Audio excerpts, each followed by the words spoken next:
자, 오늘은 특별한 시간을 마련했습니다. 미중 무역 분쟁, 미중 무역 협상이 이제 시작된 지 거의 1년이 됐다는 평가가 나오고 있는데, 자, 요즘 들어서 좀 몇 가지 변수가 발생을 하기도 했습니다.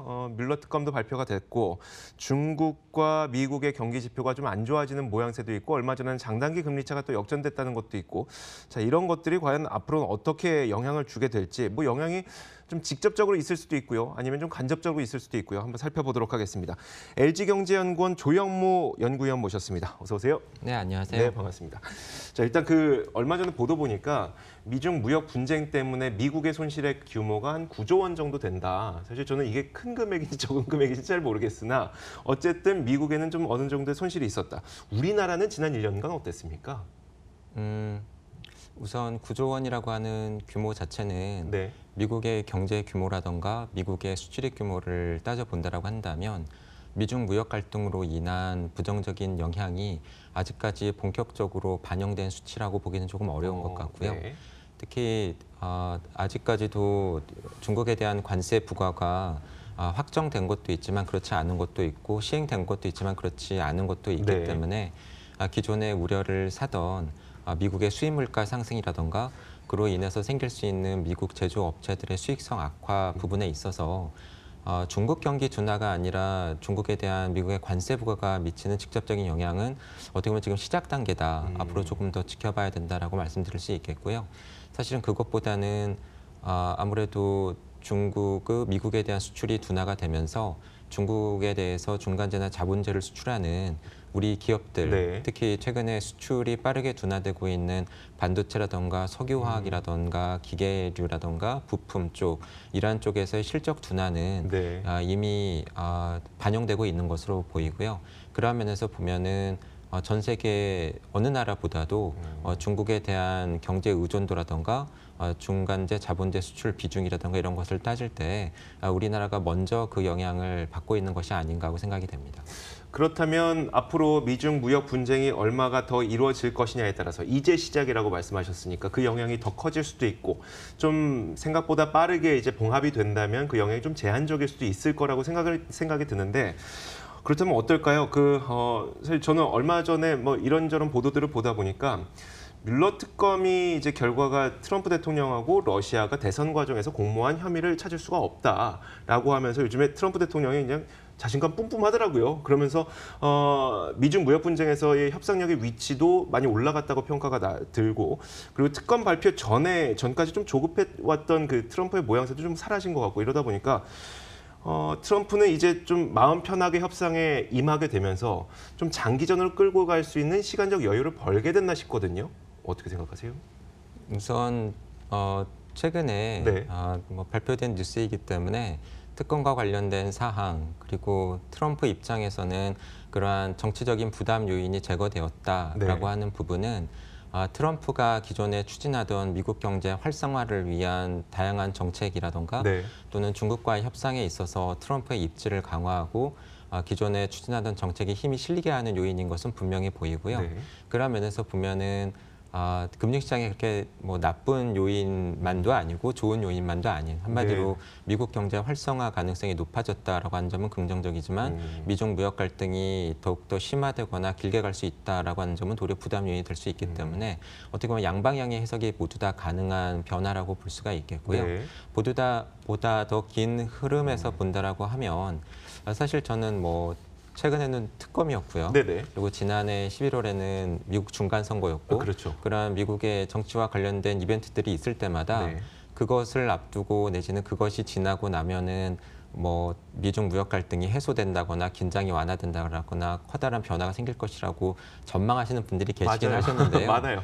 뭐 저는 사실은 이 방송은 아니지만 다른 곳들을 통해서 그렇지 않을 거다. 네, 미중 네. 무역 갈등은 굉장히 중장기적인 이슈고 계속 지속될 가능성이 높고 그리고 지금 시점에서 본다라고 한다면 다음번 미국의 대통령 재선이 있는 최소한 2년간 네. 그리고 만약에 트럼프가 재선에 성공한다라고 한다면은 길게 보면 향후 6년간 미중 무역 갈등은 지속될 수 있는 불안 요인, 이슈다라고 보고 있고요. 그것은 결국은 미중 무역 갈등에 있어서 가장 중요한 것은 어떻게 보면 공격자의 위치에 있는 미국이고 네. 미국의 입장을 좌지우지하는 것이 트럼프인데 결국은 트럼프가 무엇을 원하는가가 그리고 트럼프의 목적이 무엇인가가 가장 중요할 텐데 그런 면에서 보면은 최소한 2년 뒤에 있는 재선에서의 트럼프의 미국 대통령의 당선 네. 그리고 만약에 당선된다라고 한다면은 그 다음 목표가 될 수도 있는 것이 미국 역사에 길이 남을 수 있는 대통령, 특히 네. 미국의 패권에 도전을 한 중국의 기세를 꺾어놓은 그런 대통령으로 남고자 한다라고 한다면 미중 무역 갈등은 분명히 이러한 단기적인 이슈들에 의해서 결정되거나 확정되거나 해소되는 요인이 아니라 오랫동안 지속될 수 있는 중장기적인 요인으로 보는 것이 맞지 않나고 생각이 됩니다. 그러려고 하겠죠. 네. 레슬링까지 또 출연하시는 분인데요. 네. 그렇다면 우리나라의 그 영향을 받을 수밖에 없는 건 이제 우리나라가 중간재를 중국에 수출을 많이 하기 때문인데 미국과 중국의 이런 불협화음이 길게는 6년 넘게까지 이어지게 된다면 우리나라에 대한 요즘 들어서 그 신용평가사들이 신용등급 전망을 좀 안 좋게 보는 경향이 있어서 우리나라 충격이 진짜 크게 될까요? 우선 매크로적인 측면에서 보면은요. 세계 경제 성장률이 지난해보다 올해 상당히 떨어질 것 같고요. 네. 0.3 내지 0.4%포인트 정도. 네. 그리고 올해보다도 내년에 더 둔화될 가능성이 있고요. 또 다른 특징은 이렇게 세계 경제 성장률이 떨어지는 가운데에서 주요국이나 글로벌 경제 안에서 수출과 수입 물동량으로 측정이 되는 교역 증가율이 더더욱 큰 폭으로 떨어질 가능성이 있고요. 네. 그렇게 되면은 수출 의존적인 경제 구조를 가지고 있으면서 중국에 지리적으로 인접해 있고 가장 큰 수출 상대국이 중국이고 네. 특히 중국의 경기라든가 수출에 밀접한 영향을 받는 중간재나 자본재에 대한 수출 의존도가 굉장히 높은 우리나라가 네. 어떻게 보면 이러한 커다란 매크로적인 변화에 있어서 가장 먼저 가장 큰 폭으로 영향을 받을 수 있는 국가군에 있다라고 하는 점이 아무래도 부담 요인으로 작용하고 있는 것 같고요. 국내적인 요인으로는 산업적인 부분을 지적하지 않을 수가 없는데요. 네네. 기존에 우리 경제를 이끌어왔던 주력 수출 제조업들, 자동차, 조선, 반도체, 석유화학, 철강 이러한 많은 부분들에 있어서 이미 중국한테 따라잡히고 있고 산업 경쟁력을 상실하고 있는 부분이 많이 있는데 네.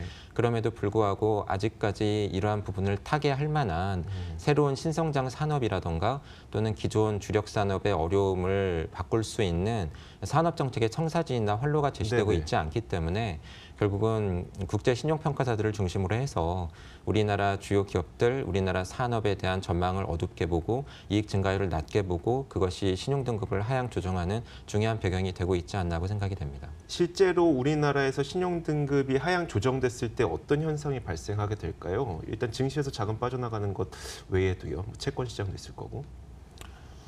결국 국가 신용등급이 네. 조정이 되느냐, 개별 기업의 또는 채권의 신용등급이 조정이 되느냐에 따라서 다소 다를 것 같은데요. 네네. 국가 신용등급은 제 생각에는 하향 조정될 가능성은 그렇게 그렇진 높아 보지는 않아요. 않고요.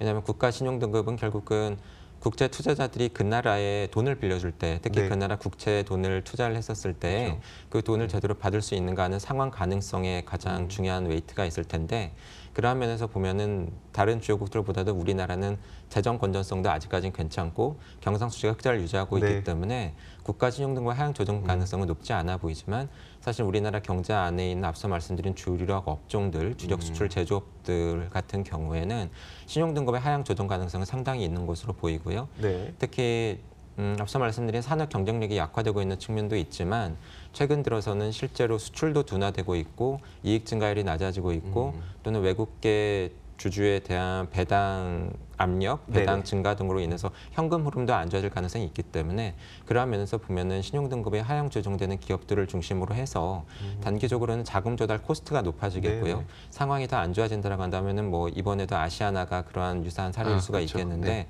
자금 조달에 어려움을 겪는 그러한 상황까지 갈 수 있다고 봅니다.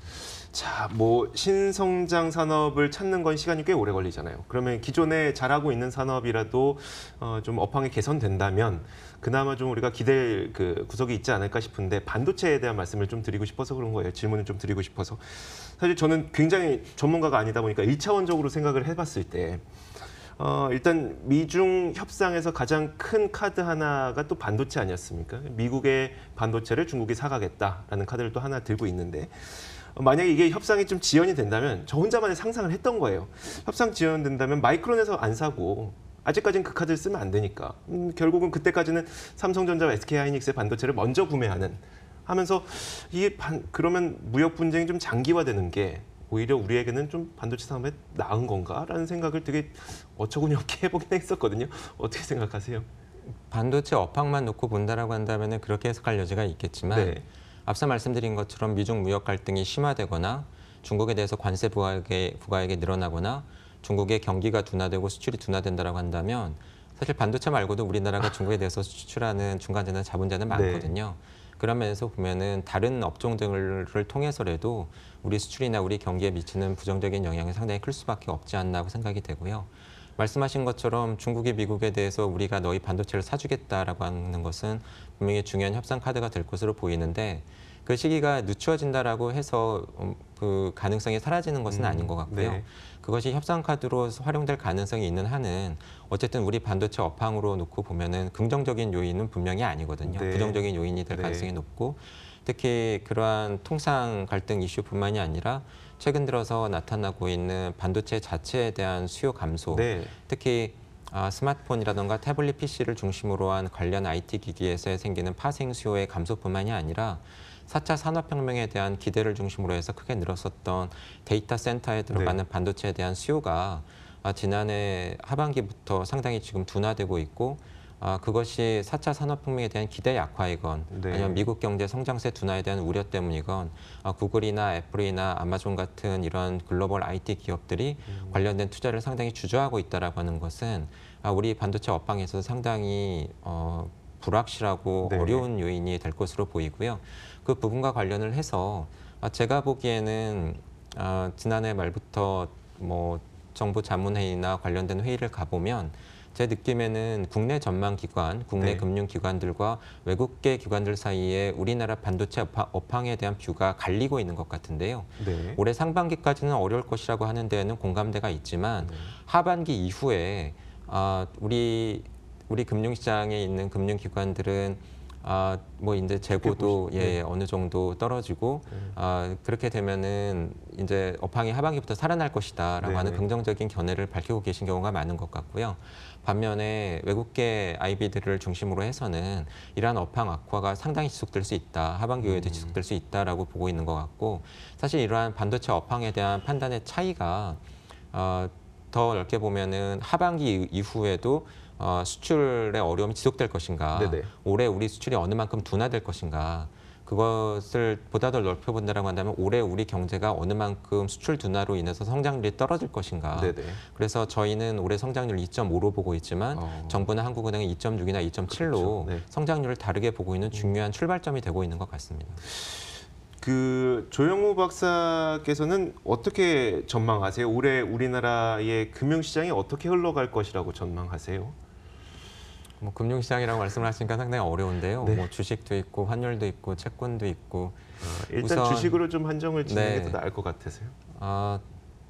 저는 국내외 금리 역전에도 불구하고 지난해 외국인 자금이 추세적으로 빠져나갔다라고 보지는 않고요.